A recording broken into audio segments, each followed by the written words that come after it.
you ready, kids? Aye, aye, Captain!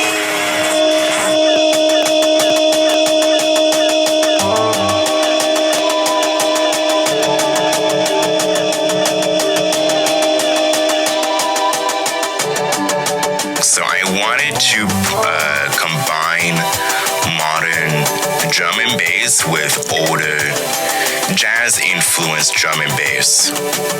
And then how do you select your sounds or what or that? I say just listen to it. Because in the end, the purpose of art is to make people feel something. To make the people listening to your music or the people looking at your art, the intention is to have them feel an emotion, and by having them feel an emotion, it gives them life. Welcome to Valley Vibes, your show about culture, arts, and happenings in the Imperial Valley from a youth perspective. I'm Dr. Tom Tackey, the creator and executive producer of Valley Vibes. Since the launch of the audio production program at Central Union High School, we've been fortunate to work with talented students who create music that is both inspiring and worthy of a wider audience. This year is no exception. Recent CUHS graduate Emmanuel Twiley, who records and releases music under the artist name Meridyn, has developed a unique instrumental sound that blends atmospheric textures with jazz influences. The result is a musical journey that is optimistic, reflective, and engaging from the beginning to the end. Emmanuel has just completed his album, The Visualizer. It's an 8-song album that will be released on July 6th. And today, he joins us to talk about the creative process behind the music, the inspiration for the album, and what lies ahead for Meridyn. Emmanuel, welcome to Valley Vibes. How are you doing today? Good morning. I'm doing great. Thank you. So, Emmanuel, how are you feeling about this release of the album tomorrow? I'm feeling pretty excited, I'd say. I've never really gotten an audience like this before, but it feels nice. Yes. You know, and you haven't released a complete album before as a collection. I mean, you've dropped individual songs throughout the year and throughout the years, actually. But this collection is, an album, which is cool. Yeah, it's cool. So tell us a little bit about Meridyn as an artist. Well, I produce drum and bass. And that's mainly what I do. There isn't really much else. I don't exactly branch out. But drum and bass. And your artist name, Meridyn, is spelled Meridyn. What's the origin of that name? Well, I wanted it to be spelled as Meridyn would, Meridin. I was suggested to change it in order to make it more original. True, and because when we searched out how many different artists there were for the name Meridyn, there was several. I mean, there was a lot, and to give you that kind of unique edge, that's kind of where we landed. But so, what is the meaning of that artist name in your mind? The day, like the morning to the afternoon to the night, the day cycle. Okay. Oh, that is cool.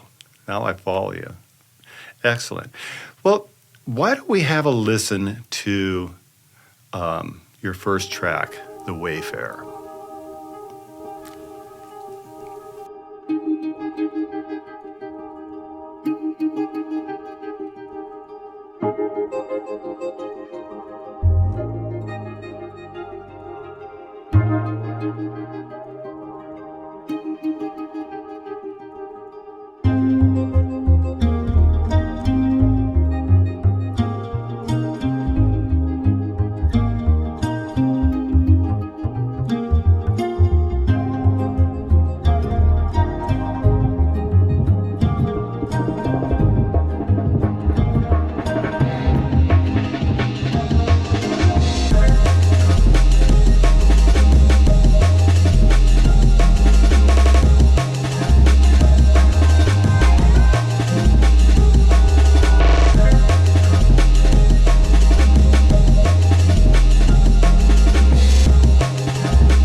Wow, that was really nice. Why does that song open the album? Because it is my favorite of the bunch. I put the most effort into it. I really like it. And I think other people will like it as well. And what's the kind of the story or the mood behind The Wayfarer? Well, it was one of my earlier tracks, so I wanted to combine modern drum and bass with older jazz-influenced drum and bass. Right. And you did accomplish that for sure. Were there any influences that we kind of heard on the track? Well, I took some influence or inspiration from older artists such as Pesce, LTJ Bukem, and modern artists such as Kino, Makoto, London Electricity, among a few others as well. Cool.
That was a little taste of Sketch 19.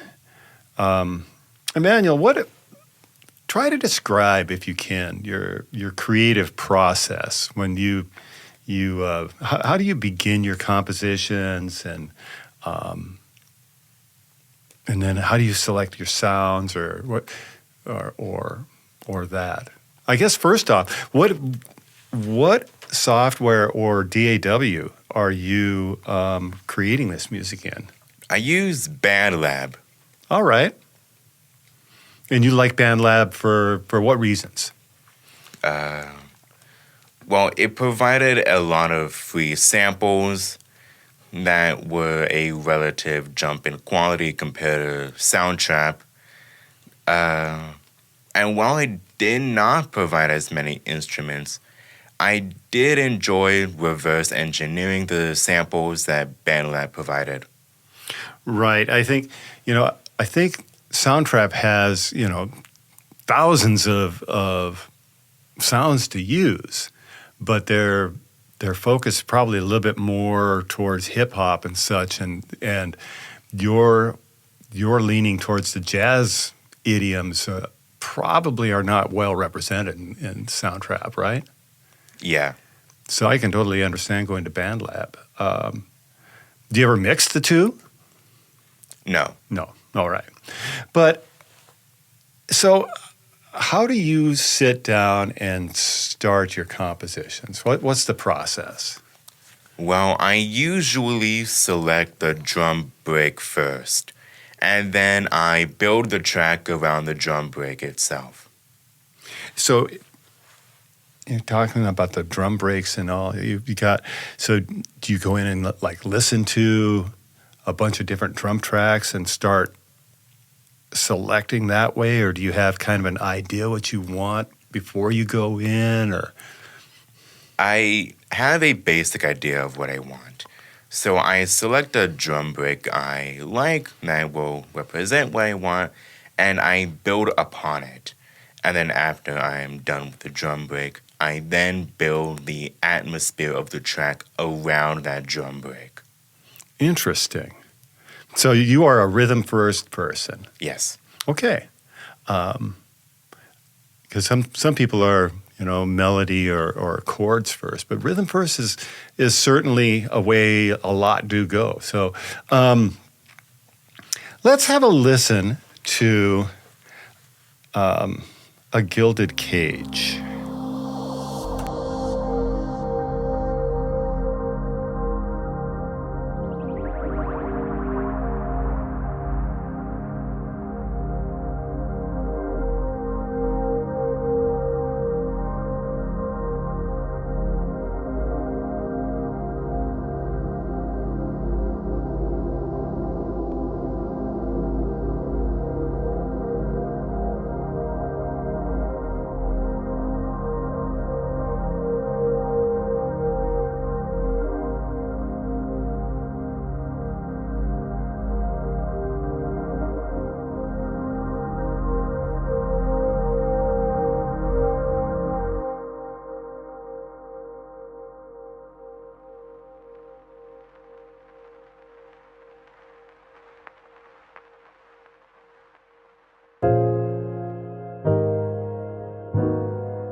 You are listening to a special Valley Vibes album release episode with Meridyn and his album, The Visualizer. It will be released on July 6th on the Spartan Sound Productions YouTube channel and all your favorite streaming services. Just search Meridyn, that's Meridyn, The Visualizer. That's Meridyn, Meridyn, The Visualizer.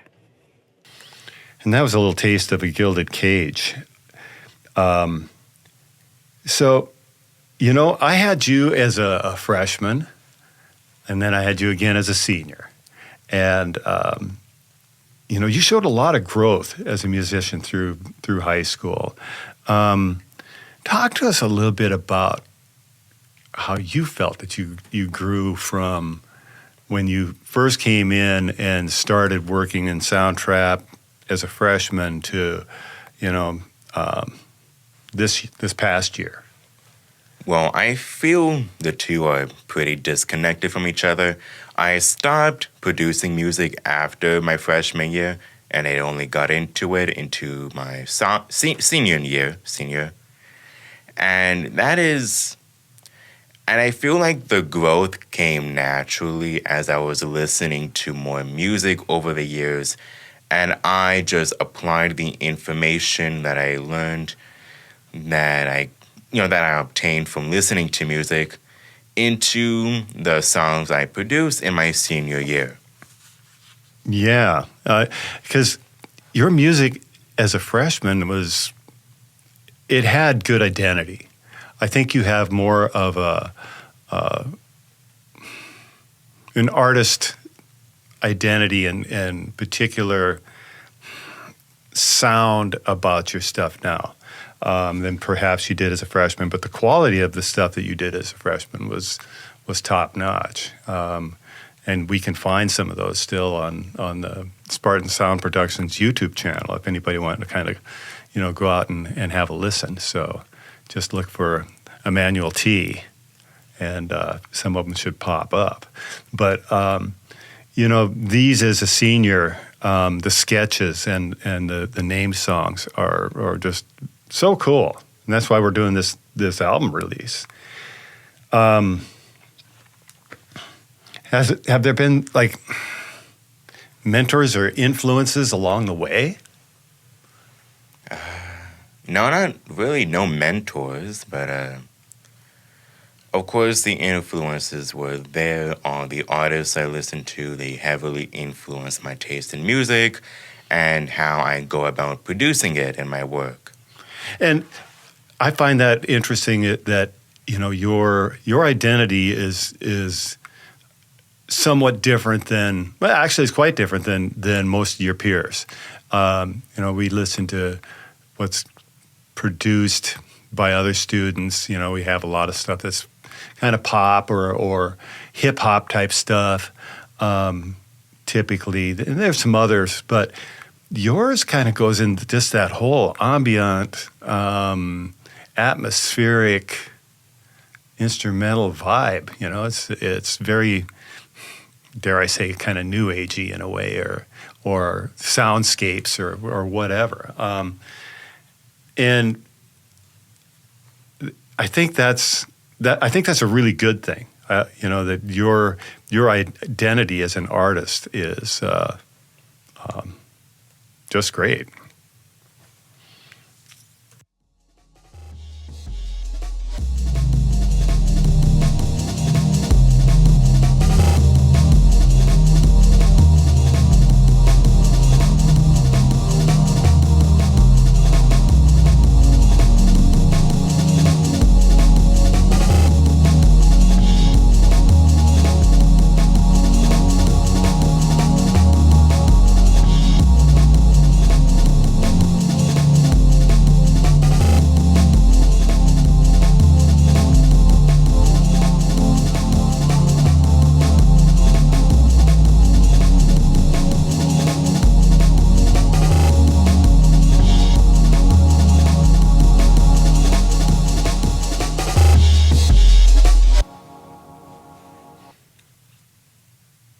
And that was a taste of Sketch 29. Emmanuel, did you encounter some challenges while making this album? I did a lot. They weren't big challenges or what would be seen as big.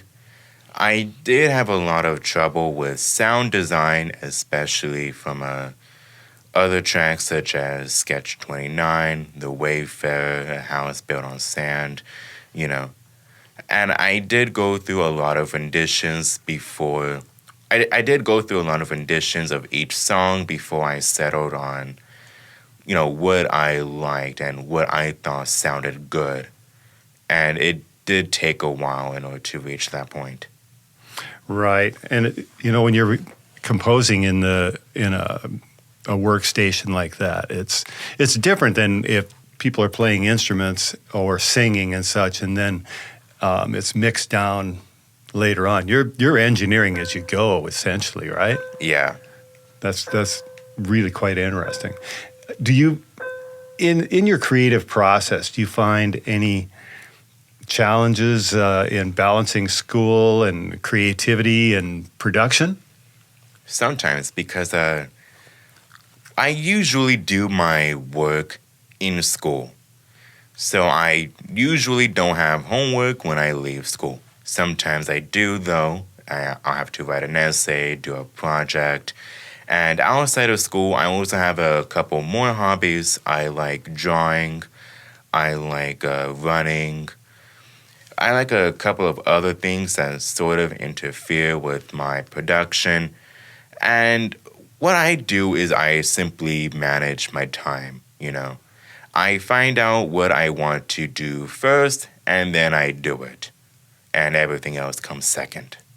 Right. I can understand that. Sometimes I think when I get working on something creative, even like these Valley Vibe shows, I'll get real obsessive about it. And, I've got to get it done. I got to get it done. And I put everything else aside, and it gets, it's a bit of a challenge. At least I recognize that issue, and I can balance that, and I am able to set things down and come back to it. But do you feel there was any lessons that you learned from creating this album that will help with the next ones? Yeah, there were quite a few, honestly. They feel so deeply ingrained to where I can't exactly name them. Because they just sort of come natural to me, and I don't exactly think about it anymore. Sure. I mean, that's how education works. So what are the overall themes of this album?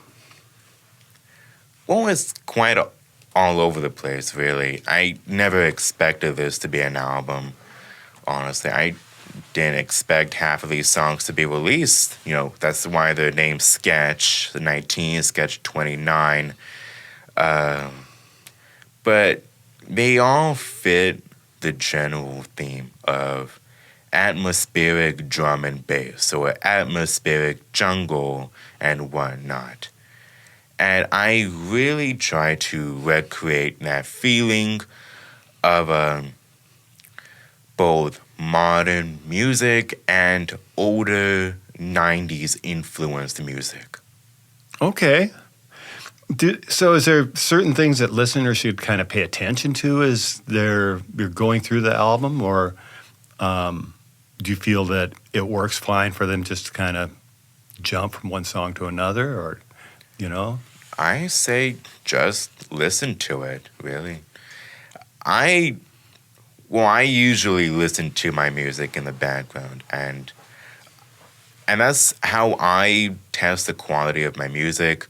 I have it in the background when I do anything else, and I just have it on loop for a couple hours or so. And if I see anything wrong with it, then I just change it. Sure.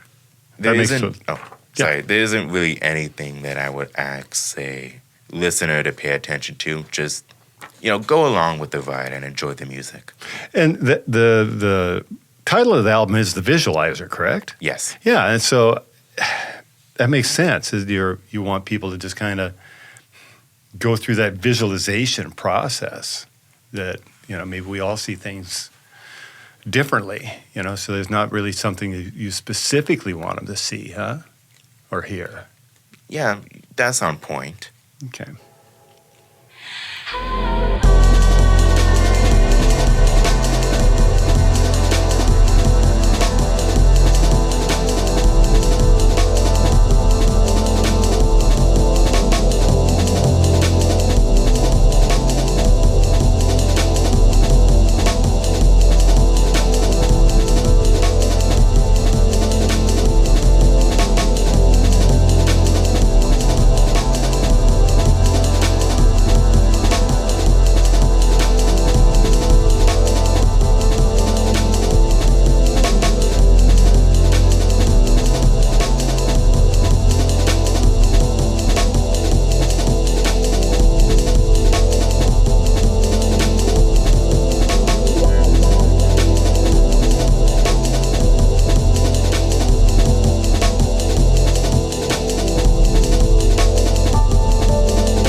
That was a taste of Sketch 35. So, Emmanuel, is there a favorite moment on this album for you? The Wayfarer. The Wayfarer it is. Okay, yeah, we keep going back to that. And, for our listeners, you've actually released several different editions of The Wayfarer as the year went. Each of them, I wouldn't just call it a remix. I think a couple of them are decidedly more than just a remix, aren't they? Well, the original is The Wayfarer. And for the XHMIX, I believe it was. Yeah. Mm-hmm. I remastered it and I added some new sounds. Yeah. And that was The Wayfarer. I think the Wayfarer Remaster Edition. I do not remember. I believe it was. I believe it was the remaster. And the one that is on this album is MK3. Yeah. It was originally titled The Wayfarer 2026 SoCal Beat Battle Meridyn Revision. And I changed it to The Wayfarer Mark III for the album. Okay. Very cool. Let's have a little listen to Sublimation.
That was some tastes of sublimation. So, Emmanuel, in your music, are there influences from the Imperial Valley that are evident? I mean, it's pretty hard to separate out and say, no, there's not, and yet you've grown up here. But are there any kind of like specific influences, do you think, from the Imperial Valley? No. No? No, Okay. I don't usually draw inspiration from the Imperial Valley. So the local experiences, landscapes, or community really hasn't shaped your music as such? No. Okay. Well, is there any... What do you feel is important about you creating this type of art? Well, art gives the area around you life, So, when I create art, I expect for it to draw a reaction out of people, whether or not it is a good reaction or a bad reaction. That does not matter to me, because in the end, the purpose of art is to make people feel something, to make the people listening to your music or the people looking at your art, the intention is to have them feel an emotion, and by having them feel an emotion, it gives them life. That's so well said. Incredible. So let's have a little talk about your song Eulogy. Tell us a little bit about Eulogy. Eulogy was one of my submissions into the SoCal Beat Battle. I had planned it for it to be a liquid drum and bass type song. It's around 6 minutes long because I did want to try and draw it out, which was, it was an influence from the music that I've listened to. And I wanted it to be very mellow, very in the background, something that you don't exactly pay attention to, but when you do, it's just sort of, it's not exactly substantial or monumental. Okay. Let's have a listen to some of Eulogy.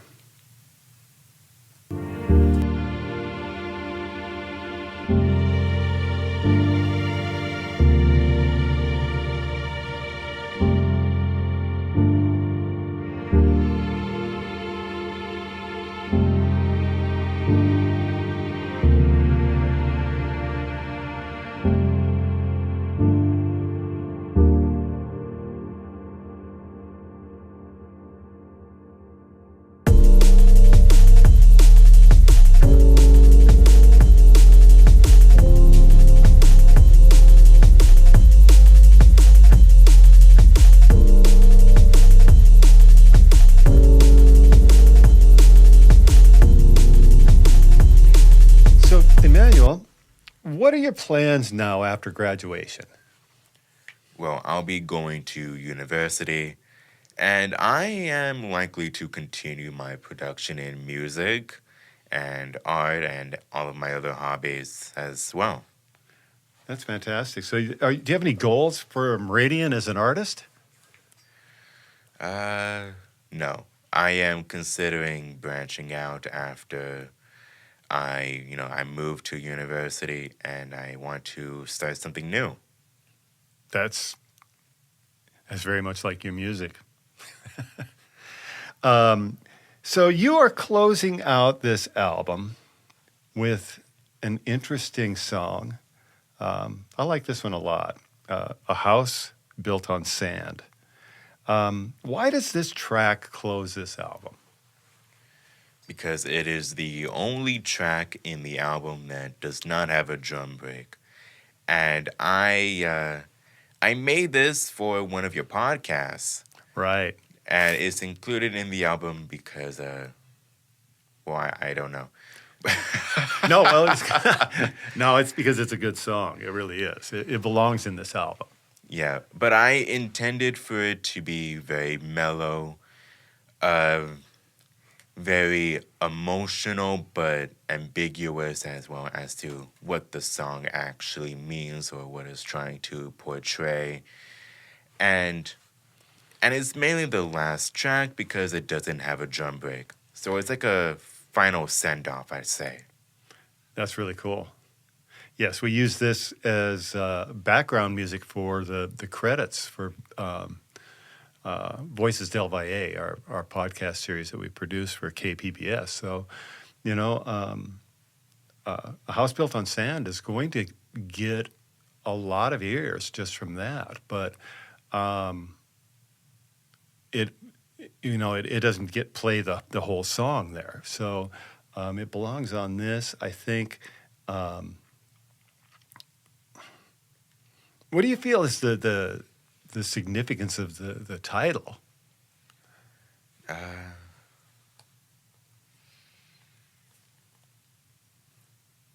If I want to be honest with you, there is absolutely no significance behind it whatsoever. I chose the title because it sounded cool and I liked it.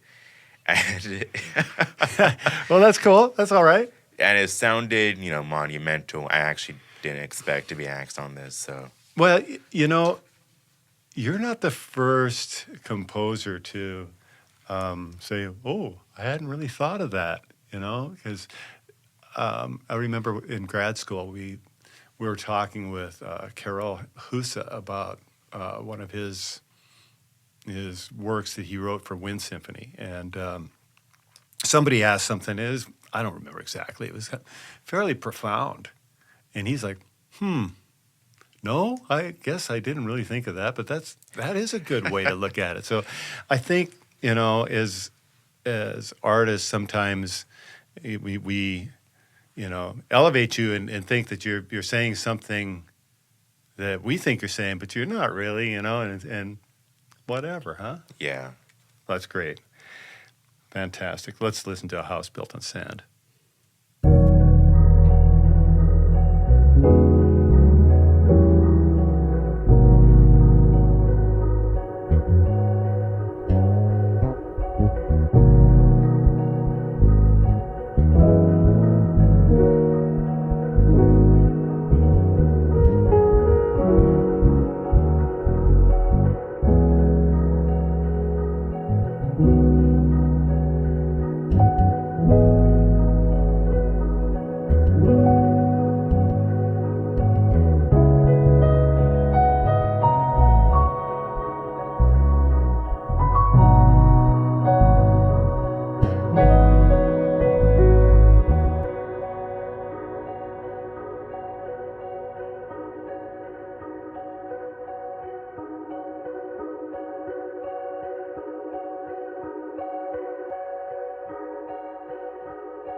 Okay, Emmanuel, that's your album, The Visualizer.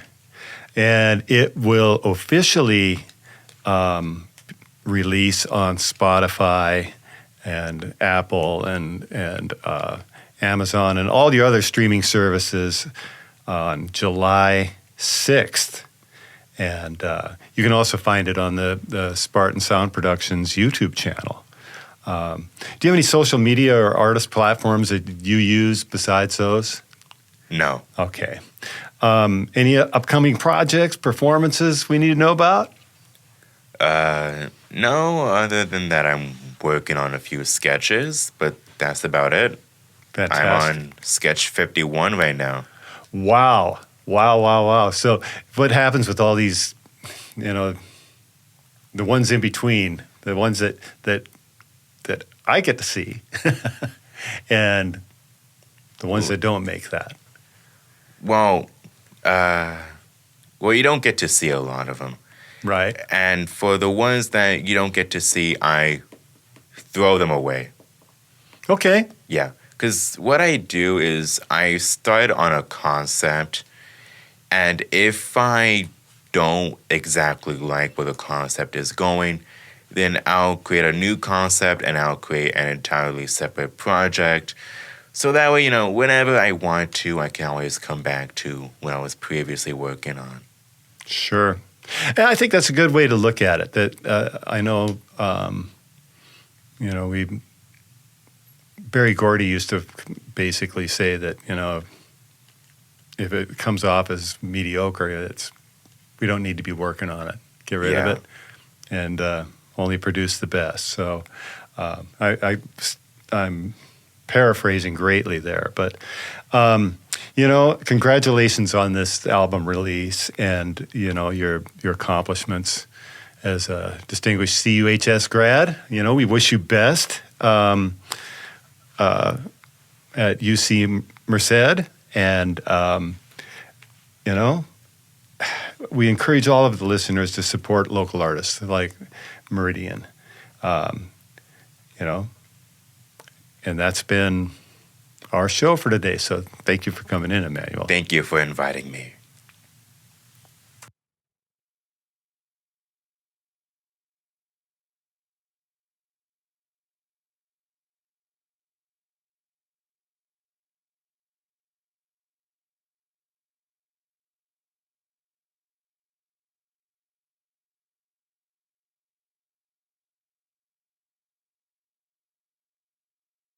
And that concludes another season of Valley Vibes. We'll be on summer break for the next 7 weeks, but don't worry, we'll fill that time with encore editions of the show from the past season. We'll return on August 30th with the beginning of Season 4 of Valley Vibes. Until then, thanks for listening.